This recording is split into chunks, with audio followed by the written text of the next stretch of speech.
Olá! Nessa edição de Sintonizados falaremos sobre o jornalismo sensacionalista. Fruto de um processo histórico e cultural, o sensacionalismo, precisamente no contexto contemporâneo, é bem mais uma ausência de postura jornalística do que uma variação dela em si.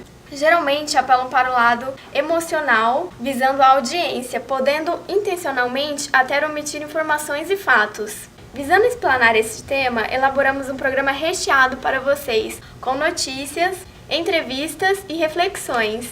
Você confere agora no Sintonizados. Agora conferimos a entrevista com o professor e jornalista Cláudio Tognoli. Frente aos exemplos sensacionalistas que nós acompanhamos há muito tempo já no jornalismo e hoje mais declaradamente, qual o seu posicionamento? Jornalismo sensacionalista, na minha visão, é quando você pratica um jornalismo que as histórias não têm interesse público. Eu acho que cada um é o dono da sua vida, do seu corpo. A pessoa faz o que quer com o seu corpo, a pessoa faz o que quer com a sua vida. Mas se a pessoa tem um cargo público, o corpo dela não pertence mais a ela, né? Não me importa se o cara tem um cargo público e trai a mulher ou o marido, se faz isso com o parceiro, o que não fará com o dinheiro público? Se a pessoa tem um cargo público, vai num puteiro, numa sala gay, ela está numa situação em que ela pode ser filmada e extorquida. Se a pessoa tem um cargo público, consome drogas, bebe, recebe pombagira, foge do controle, o corpo dela já passa a nos pertencer, porque ela está administrando milhões no nosso dinheiro. Então, para mim, jornalismo sensacionalista é o jornalismo que trata de interesses que não são do senso público, não tem relevância para a sociedade. É você ficar explorando que tal artista é viciado em drogas ou que tal artista foi para tal balada. Qual a relevância disso? Agora, se ele tem cargo público, já muda. Então, a minha visão estrita, bem estrita do jornalismo sensacionalista é aquele que trata de assuntos que não são de interesse público. E agora a análise de 2 casos jornalísticos pela nossa estudante de jornalismo, Monique Lima.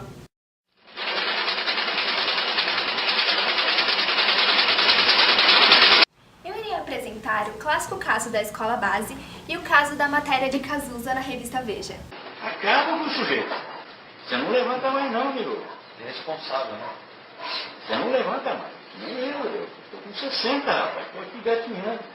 Eu fiquei com rombo no banco até eu estou pagando. Não tem conta, não tem cheque, não tem porra. Em março de 1994, as mães Cléa Carvalho e Lúcia Eib começaram a notar um comportamento estranho em seus filhos e resolveram dirigir-se à delegacia para prestar queixa contra 3 casais que trabalhavam na Escola de Educação Infantil Base, alegando que os mesmos haviam abusado sexualmente de seus filhos. Aires e Maria Aparecida, que eram os donos da escola, Paula, sua sócia, e Maurício, que era o dono da Kombi que levava as crianças, foram acusados de promoverem orgias na casa de Saulo e Mara, que eram pais de outros alunos. O delegado conseguiu um mandado de busca na casa de Saulo e Mara, porém nada foi encontrado lá.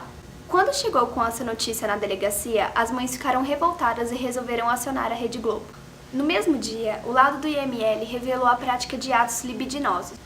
O que ninguém sabia é que o resultado se deu por causa de assaduras causadas por diarreia em uma das crianças. Isso foi o suficiente para que a opinião popular decretasse o culpado. Os veículos estavam sedentos por informações e instigavam o delegado, que, satisfeito com o assédio dos repórteres, dava cada vez mais informações sem confirmação. Após a prisão de Saulo e Mara, as provas da inocência dos dois começaram a surgir, mas apenas em meados de julho os suspeitos foram inocentados. Discretamente, jornais começaram a se retratar. Mas nada foi suficiente para apagar os danos que sofreram as verdadeiras vítimas do caso Escola Base, que hoje passam por problemas psicológicos e financeiros. A revista Veja decretou a morte do cantor Cazuza, mesmo um ano antes do seu real falecimento, através de uma matéria publicada em abril de 1989. A revista chegou a praticamente responsabilizá-lo por sua doença, mostrando o cantor como um mau exemplo, consumidor de drogas ilícitas, bebidas alcoólicas e de vida sexualmente promíscua. Fica claro que a intenção da edição 1077 foge completamente da intenção de esclarecer sobre a doença, mas sim de expor o drama do cantor. Não há consultas a especialistas ou qualquer discussão sobre o contágio ou sintomas da doença, mas sim uma sentença de morte do cantor. Em nenhuma das 8 páginas, a Veja procura esclarecer a AIDS como doença, mas encontra na doença do cantor uma oportunidade para o sensacionalismo. Lucinha Araújo, a mãe do cantor, contou em seu livro que ao ler a reportagem, Cazuza passou por momentos críticos. Ele ficou tão abalado que sua pressão caiu quase a zero, precisando ser levado imediatamente à capital do Rio de Janeiro, onde seu quadro foi estabilizado. A doença maltrata o cantor. Cazuza é internado várias vezes em hospitais do Brasil e do exterior, mas não para de trabalhar.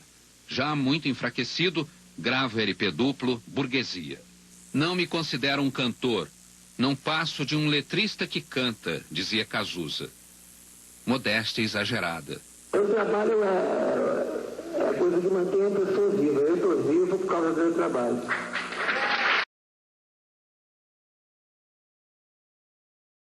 E agora o bate-papo sobre os 2 filmes, A Montanha dos Sete Abutres e O Abutre, com os alunos de jornalismo Davidson e Thaís. Obrigada por nos assistir e até a próxima. O primeiro trecho que a gente acabou de acompanhar pertence ao filme A Montanha dos Sete Abutres. Aconteceu em 1951, né, quando o filme foi lançado, e que é um tema, né, bastante atual. Desde lá até aqui, mas houve uma repercussão grande, né, por parte da crítica e principalmente do meio jornalístico. O filme conta a história de um repórter chamado Charles Tatum. Ele acontece em Albuquerque, no México. E Charles, ele já havia passado por 11 jornais e demitido de todos eles por razões diversas. Cada um tinha um motivo diferente. E ele se encontrou ali sem dinheiro, numa situação financeira não muito boa. Foi então que ele bateu na porta de um outro jornal e conseguiu um emprego lá. Ele pretendia ficar somente 2 meses, mas acabou ficando 1 ano. E totalmente entediado, em um dia da sua rotina, ele foi convocado para fazer uma cobertura de uma corrida de cascavéis. Nesse meio tempo, ele acaba parando o carro para abastecer em um posto de gasolina. Ele para o carro, nesse meio tempo ele para o carro para abastecer no posto de gasolina. Ali ele se depara com um fato. Havia um minerador que estava buscando por relíquias indígenas e acabou acontecendo um acidente que ele ficou encurralado. A montanha acabou cedendo, né? E ele ficou ali encurralado. E Carly teve, né, uma luzinha e falou assim: não, essa matéria aqui eu posso ficar dias vendendo, né? Porque o resgate não será rápido. E é então que que Charles começa a escrever sobre o fato e ele faz a cobertura. E acaba se tornando tão intensa a cobertura que repercute assim nacionalmente. O ruim disso tudo não foi nem a cobertura, né?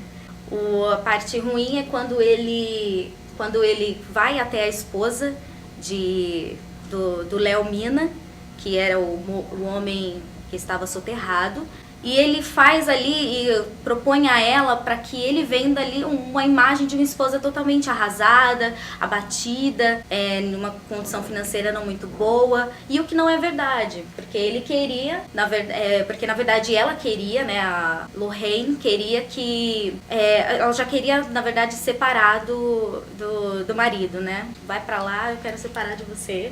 E Charles acaba indo até a esposa do Léo Mina, o homem que estava soterrado, e convence ali a vender uma imagem de uma esposa totalmente arrasada, abatida, né, angustiada, e o que não é verdade.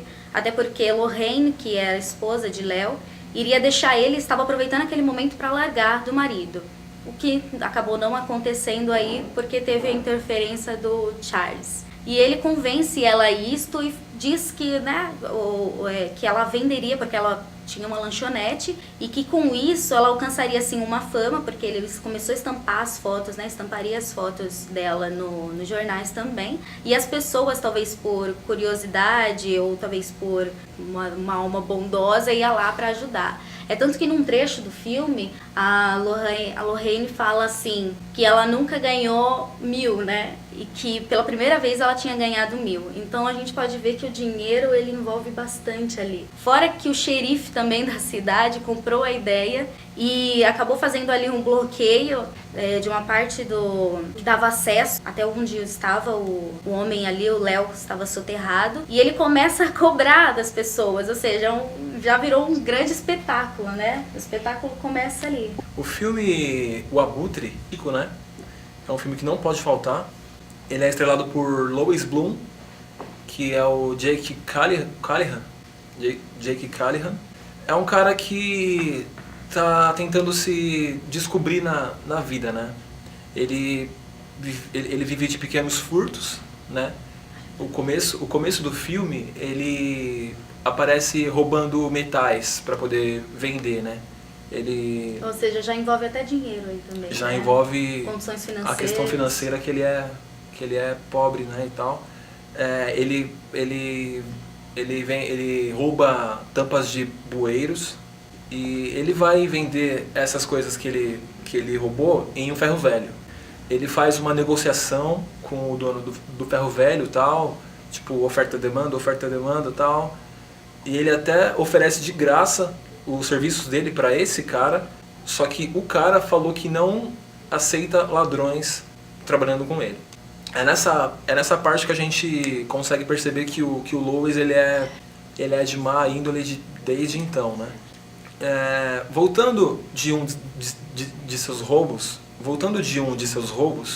Lois ele se depara com um acidente de carro, né? Ele desce do carro para olhar aquele acidente e aí então ele se depara com um cinegrafista fazendo aquelas imagens e tal, e aí ele tem um insight. Ele fala assim, pô, eu poderia ganhar dinheiro com isso, eu poderia ser feliz com isso, né? E aí ele tem um encontro com o jornalismo, né? Isso a gente poderia até remeter a um conceito grego, né? Que é o conceito de eudaimonia, né? É aquele momento que ele vale por si só, entende? É o encontro com o jornalismo. Sim, e o que a gente também pode levantar aqui é a questão da diferença, né, dos dois casos, dos dois protagonistas, das duas histórias, mas também que acaba igualando bastante, que é a questão dos dois, do Charles, né, e do Lewis. Já era jornalista há bastante tempo, veterano, que é o Charles, e ele tinha conhecimento ali da ética, daquilo que podia, daquilo que não podia, até onde ele poderia ir ou não. Quem não tinha esse conhecimento Sim. era o Lewis, não é verdade? O ponto apoteótico do filme é a questão ética. O Lewis ele queria atuar no jornalismo com as mesmas intenções que ele tinha enquanto não era jornalista, entendeu? Ele queria atuar no jornalismo com antiética, entendeu? E a gente pode também falar que ele é um cara imoral, entende? Ele vai contra os costumes próprios dele, né? É um cara imoral. A gente pode também frisar a parte que ele é um cara sem escrúpulos e tudo que ele deseja ele vai e faz sem escrúpulos, assim. Tem uma parte do perfil, né, da Sim. pessoa assim. Tem uma parte do filme que ele sabota a van de um colega de trabalho, fazendo com que aquela van acelere sozinha e causando um acidente grave, né? O cara ele dá uma batida num poste e tal, e o Lewis ele vai gravar esse acidente, cara. Olha que contraditório isso. Ele vai gravar a própria desgraça que ele causou, cara. E olha onde que chega, né?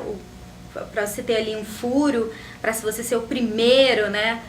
Olha a que ponto que chega, no caso aí do filme, que a gente sabe que com certeza é o que acontece no meio jornalístico.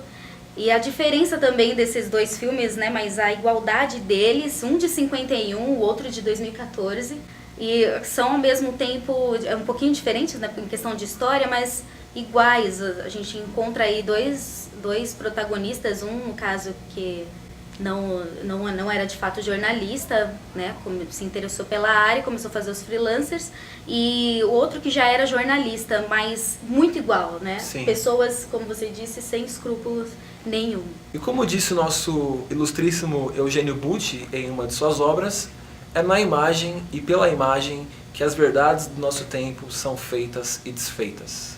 E ferir a imagem é, de certa forma, ferir a verdade. Discretamente, os jornais começaram a se retratar. Porra! Após a prisão de Saulo e Mara, as provas da inocência do... Após a prisão de Saulo e Mara... Ah, meu Deus. Após a prisão de Saulo e Mara... Faz o quê? Jesus! As provas da inocência passaram a surgir. Após a prisão de Saulo e Mara... Mano! Ai, que bosta! Após a prisão de Saulo e Mara, as provas Mas, Jesus... Após a prisão de Saulo e Mara...